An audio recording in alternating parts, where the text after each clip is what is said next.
You can't even sit in peace. It's all that these niggas be on you. Hey!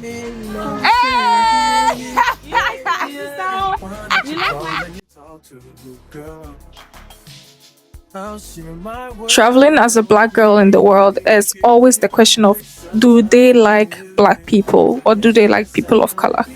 Because when you're black, you're never really lonely.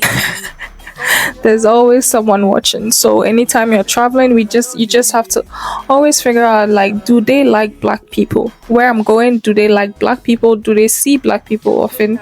And are they, welcoming? Are they welcoming to black people? So I went to Malaysia with a couple of friends recently, and I mean, why has it never been on my bucket list? I had never like thought so far to go to Malaysia. I mean, I have been to Singapore, I've been to Singapore. I was thinking of going to Bali, Indonesia, but I never actually really thought about Malaysia. So we got our visas. I mean, I'm a Ghanaian, so I need a visa to travel. We got our visa. It was a very, very quick process. Didn't take too long. We got a 6 month visa, but it was a single entry, so we could only spend at least 30 days or 90 days there. We went with Emirates, and the flight was great, but the attitude of the Emirates workers was somehow, very interesting. I mean, not everybody in Emirates, but some people. We initially paid like for the super saver, and we missed our flight, guys, because we came late on the day of our flight leaving, and they did not allow us to board. It was so crazy. The next day we had to pay like double the price just to leave, and there was no option of not leaving. There was no option of staying in Ghana because we had a job to do, and then we had to complete it. So we just paid and then left the next day. And can you imagine, guys, the next day when we were leaving, Emirates rather delayed us. They delayed us by like an hour 30 minutes. They delayed us.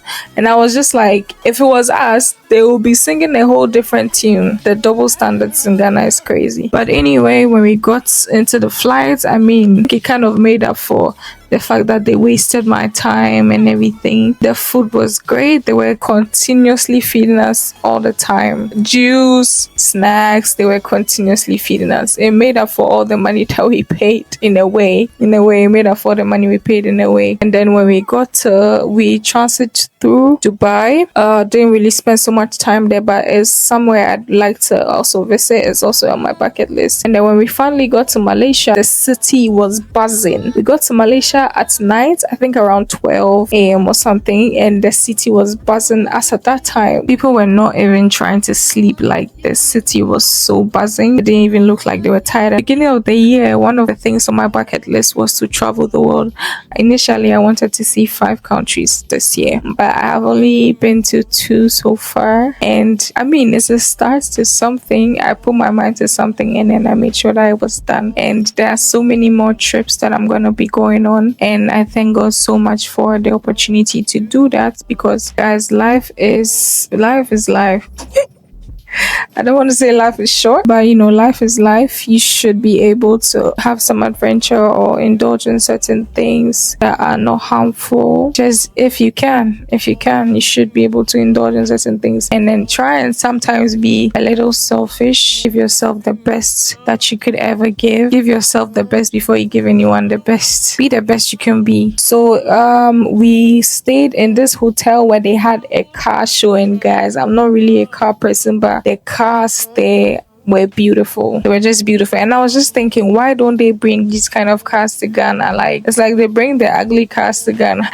They were just beautiful cars, just beautiful cars in Asia. So many beautiful cars in Asia. So what made our planning very, very easy was the apps that we used. I normally use Airbnb, I use booking.com, I use Skyscanner to check for flights. I use a number of apps just to check and make make the trip travel friendly or make the trip budget friendly, we went to a number of shops. I mean, I didn't see any Zara or anything like that, but we went to a number of shops, saw a number of shops where everything was on sale. I don't know, they were having sale all the time. So, and then they had this big shop that was called Mr. DIY. It was basically like a shop, right? Things were so cheap over there. It was so crazy. It was nice to be introduced to a new culture. Everybody was, all covered up a hijab, so you had to be a bit more respectful of culture, and then you had to dress more conservatively because the whole country was a bit more conservative. So initially we went to stay in another state, not the main state, or called Kuala Lumpur. We were staying in Sungai Petani because we had some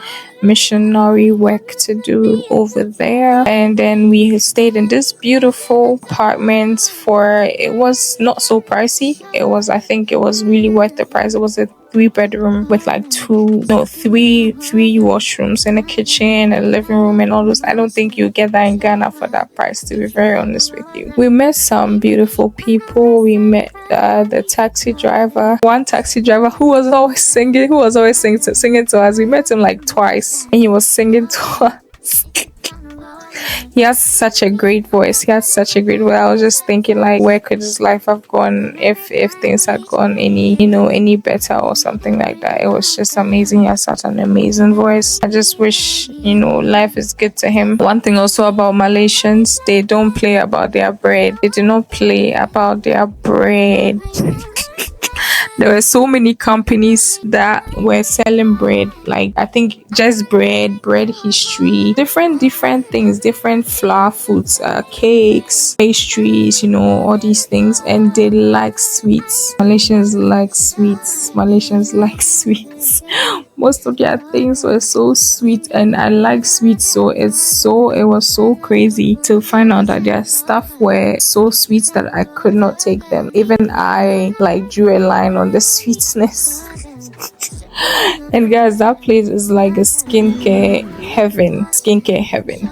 There are so many pills for everything. Pills for skin, there's serums, there's creams, there are so many things. Whatever you need, you find it over there. It's so amazing. I wish I could have bought every single thing, but I didn't really plan properly, so I wasn't able to buy so much. But I will definitely go there again, and no one can stop me from buying. So with this place, with the Sungai Petani or the other states, it looks like the further you are from Kuala Lumpur, the lesser people of color you see. So in this state that we were in, it's like they barely saw people of color, or they barely saw black people. So they used to stare a lot at us, and always be fascinated with us. But they were very friendly people, very, very, very friendly people. They just were not accustomed to seeing our kind there. And then we went to Kuala Lumpur. Oh my god, Kuala Lumpur was just amazing. You can see that place was multicultural.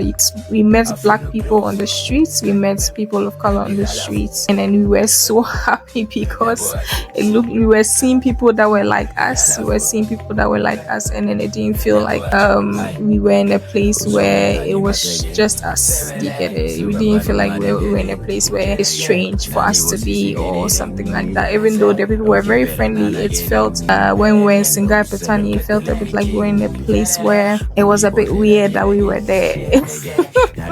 And people could barely speak, we didn't know their language. They didn't know, some of them didn't know how to speak English, so sometimes the communication was a little bit difficult, even though we figured it out all the time because there was always somebody who was ready to assist. But in Kuala Lumpur, there were so many tourists. Even at the hotel we were staying, that is the Robertsons, which we were staying in a high-rise apartment. It was so beautiful. It was so beautiful. Where we were staying, there were so many tourists. So immediately you go and you're seeing like a whole family of black people. You're seeing like so many black people, and the change from Sungai Petani to Kuala Lumpur was so not drastic, but the difference was very noticeable. The difference was very noticeable. You could tell the people in Kuala Lumpur were more exposed to foreigners and foreign cultures than the people in Sungai Petani. There were so many malls, so many big